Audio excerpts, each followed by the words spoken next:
Tiga silap besar menyimpan emas.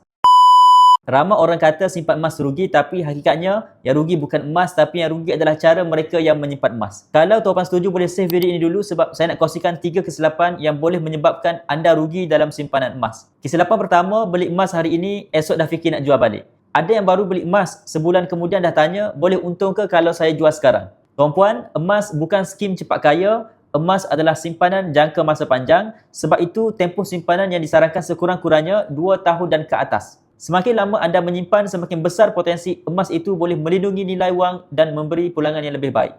Kesilapan kedua, jadikan emas perhiasan sebagai simpanan utama. Emas perhiasan memang cantik dipakai, tetapi kurang sesuai jika matlamat utama adalah untuk menyimpan. Kenapa? Sebab emas perhiasan biasanya mempunyai kos pembuatan dan spread yang lebih tinggi, dan ada yang mengambil masa 6 hingga 10 tahun sebelum benar-benar mencapai keuntungan. Sebab itu ramai penyimpan emas yang berpengalaman lebih memilih gold bar atau dinar untuk tujuan simpanan jangka masa panjang.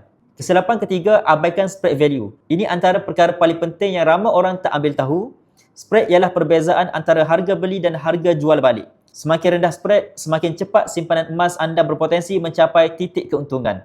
Sebab itu, sebelum membeli emas, pastikan anda faham dulu nilai spread yang ditawarkan. Kesimpulannya tuan-puan, kalau nak jadikan emas sebagai simpanan, jangan kejar cantik, jangan kejar cepat untung dan jangan abaikan ilmu. Simpan emas dengan strategi yang betul, insya-Allah hasilnya akan jauh berbeza. Kalau anda nak mula simpan emas dengan bajet serendah RM100, boleh klik link bio saya, teruskan follow saya untuk dapatkan perkongsian tentang emas dan kewangan.